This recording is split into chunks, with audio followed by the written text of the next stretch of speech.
നമ്മൾ ഇത്രയും ബുദ്ധിമുട്ടണം. ഏകദേശം സ്ഥിരം ഡ്രൈവർമാരെക്കാട്ട് എംപാനലുകാരാണ് കൂടുതൽ കിടന്ന് അധ്വാനിക്കുന്നത്, കൂടുതൽ ജോലി ചെയ്യുന്നത്. KSRTC ആത്മാർത്ഥമായിട്ട്, ബാക്കിയുള്ള ഡ്രൈവർമാർക്ക് ആത്മാർത്ഥത ഇല്ലെന്നല്ല, നമ്മളായാലും നമ്മൾ സ്വന്തം വണ്ടി, നമ്മളെ സ്വന്തം വണ്ടി എന്ന് കരുതി നമ്മൾ ദൈവമേ എന്ന് വിളിച്ചാണ് വണ്ടി എടുക്കുന്നത്. ആ ഒരു വീഡിയോയിൽ ഒരു ഡ്രൈവർ മോനെ കൊണ്ട് വണ്ടി കഴുകി കാണിച്ചതെന്ന് ആ വൈറലായ വീഡിയോ. അതേപോലെ നമ്മൾ വണ്ടിയൊക്കെ കഴുകിയെടുത്ത് എവർ കഴുകിയാലും നമ്മൾ ഒന്നും കൂടെ കഴുകി വൃത്തിയാക്കിയിട്ടാണ് വണ്ടി ദൈവമേ എന്ന് പറഞ്ഞ് എടുക്കുമ്പോൾ ഇതേപോലെയുള്ള മുട പിടിച്ച കാരന്മാരും ഇതേപോലെ ഫ്രണ്ട് ഇട്ട് ചവിട്ടരുത്. ഇനി മേലാൽ ആരും ചവിട്ടരുത്. KSRTC ബസ്സൊന്നുമല്ല, ഏതൊരു വലിയ വാഹനത്തിന് വേണ്ടിയിട്ട് ഇങ്ങനെ കളിപ്പിക്കരുത്. അവരങ്ങ് വിട്ടുകൊടുക്കുക. ചെറിയ വാഹനമാണെങ്കിൽ വിട്ട് പോവുക. സ്പേസ് ഉണ്ടായിട്ടും ആ വണ്ടി ഇട്ട് ഇറിറ്റേറ്റ് ചെയ്ത് ഈ മാഡം പറയണ വാർത്ത കേട്ടാലും അവർ പറയുന്നുണ്ട്, ലോ മൂവിങ് ട്രാഫിക് ആയിട്ട് ഞാൻ കുറേ നേരം ബാക്കിയിട്ട് ഈ ബസ്സിനെ ഇട്ട് കളിപ്പിച്ചു. അത് ഞാനാവട്ടെ ഏതോ ഡ്രൈവറാവട്ടെ, ചെയ്യാൻ പാടില്ലാത്തതാണ്. ഇത്രയും ദൂരം വഴിക്കടവെന്ന് പറഞ്ഞാൽ നിലമ്പൂർ ബോർഡർ, അതായത് നിലമ്പൂർ, പെരിന്തൽമണ്ണ, നിലമ്പൂർ, ഗൂഡല്ലൂർ, ഊട്ടി, ആ ബോർഡറാണ്. ഏറ്റവും തിരുവനന്തപുരത്ത് നിന്ന് ഏറ്റവും ലോങ് പോകുന്ന ബസ്സാണത്. അപ്പോൾ അവരത് പറഞ്ഞ സ്ഥിതിക്ക് അവരെ പേരിൽ ഗ്യാസ് എടുക്കണമെന്നാണ് ഞാൻ പറയുന്നത്. അവർ തന്നെ പൊതുവായിട്ട് അവർ തന്നെ പറയുന്നുണ്ട്. അപ്പോൾ അവരെ പേരിൽ കേസ് എടുക്കുക, നിയമ നടപടി എടുക്കുക. എന്താ വെച്ചാൽ അന്നത്തെ ഡ്രൈവർ ഞാനാണെന്നല്ലേ പറയുന്നത്. അന്നത്തെ ഡ്രൈവർ എൻ്റെ പേരിൽ കേസ് എടുക്കട്ടെ. അശ്രീയിൽ ആംഗ്യം കാണിച്ചത് അതെങ്ങനെ ഫ്രണ്ടിൽ പോണ വണ്ടിയിൽ ആംഗ്യം കാണിച്ചു, അത് കുഴപ്പമില്ല.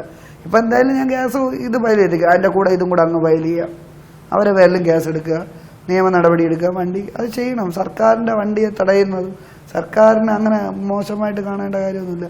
സർക്കാർ വണ്ടി തടയരുത്. എന്ന് വെച്ചാൽ ഇതിൻ്റെ അകത്തിരിക്കണ ബസ്സിൻ്റെ അകത്തിരിക്കണ ഒന്നീ കളക്ടർ, അല്ലെങ്കിൽ IAS ഉദ്യോഗസ്ഥന, അല്ലെങ്കിൽ വല്ല അത്യാവശ്യം ആശുപത്രി മരിക്കാൻ കിടക്കുന്നത്, ബ്ലഡ് കൊടുക്കാൻ പോകുന്ന എന്തായാലും പൊതുജനങ്ങളാണ് അതിൻ്റെ അകത്തിരിക്കുന്നത്. അവരെ ഓരോ അത്യാവശ്യത്തിനാണ്. അവർക്ക് പൈസ ഉണ്ടായിട്ടില്ല സൂപ്പർക്ക് കയറുന്നത്, സമയത്ത് എത്താൻ കരുതിയാണ് കയറുന്നത്. അവരെ ഈ ബുദ്ധിമുട്ടിക്കുന്ന രീതിയിൽ ഈ പബ്ലിക് ന്യൂസൻസ് ചെയ്യുന്ന ഇവരെ പേരിലൊക്കെ കേസ് എടുക്കുക തന്നെ ചെയ്യണം. എന്താണെന്ന് വെച്ചാൽ അത് പറയുന്ന അവസാനം കുറ്റക്കാരാക്കി അവൻ സ്ത്രീ വിരുദ്ധനാണെന്ന് പറയുകയും സ്ത്രീ പീഡനക്കാരനാണെന്ന് പറയുക. അവർ പറയട്ടെ. 1% പോലും തെറ്റ് ചെയ്തിട്ടില്ല. ഞാൻ 1% പോലും തെറ്റ് ചെയ്യാത്തതുകൊണ്ടാണ് ഞാൻ ഈ വന്ന് സംസാരിക്കുന്നതും ഈ ഉറച്ചു നിൽക്കുന്നതും കോടതിയിൽ കേസ് കൊടുക്കുന്നതും ഫൈറ്റ് ചെയ്യുന്നത്. മറ്റേ എന്നെ സപ്പോർട്ട് ചെയ്യാൻ പൈസ പോലും എനിക്കില്ല. പൈസ തരാന്ന് പറഞ്ഞ് പലരും വരുമ്പോഴും ഞാൻ പറഞ്ഞു, ചേട്ടാ വേണ്ട ചേട്ടാ, ഇവരെ പാർട്ടിയിലുള്ള ആൾക്കാരൊക്കെ ചിലപ്പോൾ വന്ന് പൈസ പിരിവ് നടത്തുന്നെന്ന് പറയും. ഞാൻ നമുക്ക് പൈസ ഇല്ലെങ്കിലും തെണ്ടിയായാലും ജീവിക്കാന്ന് പറഞ്ഞ പോലെ ഉയിര് കിടന്നു കഴിഞ്ഞാൽ എങ്ങനെയാണോ ജീവിക്കുക. പക്ഷെ ഇവരെന്നെ സമ്മതിക്കൂലെങ്കിൽ പോലും ഞാൻ ജീവനോടെ, അല്ലെങ്കിൽ എനിക്ക് പിന്നിലിരിക്കുന്ന കുറേ ആൾക്കാർ കാണും, കുറേ സഹകരണ സംഘങ്ങളും പുരുഷ സംഘടനകളും ഒക്കെ എനിക്ക് പിന്നിൽ കുറേ ആൾക്കാരുണ്ട്. TDF സംഘടനയും AKDയും ഉണ്ട്. അപ്പോൾ അത് ഏത് പാർട്ടിയുടെ കീഴിലാണ് വരുന്നത്? AKDയും. അപ്പോൾ അവരൊക്കെ സപ്പോർട്ടാണ്. അവർ സപ്പോർട്ട് ചെയ്യുമ്പോൾ ഞാൻ മരിച്ചാലും എന്നെ അവർ കൊന്നാലും അവർ ഏറ്റെടുക്കും, എനിക്ക് ഉറപ്പാണ്. ഇതിൻ്റെ പേരിൽ അവർ ഫൈറ്റ് ചെയ്യും. ഇവരെ അതിനുള്ള കാര്യങ്ങൾ ചെയ്യും. പാർട്ടി ഇല്ലാത്ത കുറേ ആൾക്കാരുണ്ട്. ജനങ്ങൾ, സാധാ ജനങ്ങൾ പാർട്ടി നോക്കിയല്ല. അതെന്തായാലും തീരുമാനം. നിയമ പോരാട്ടത്തിൽ ഞങ്ങളും ഉണ്ട് കൂടെ കേട്ടോ.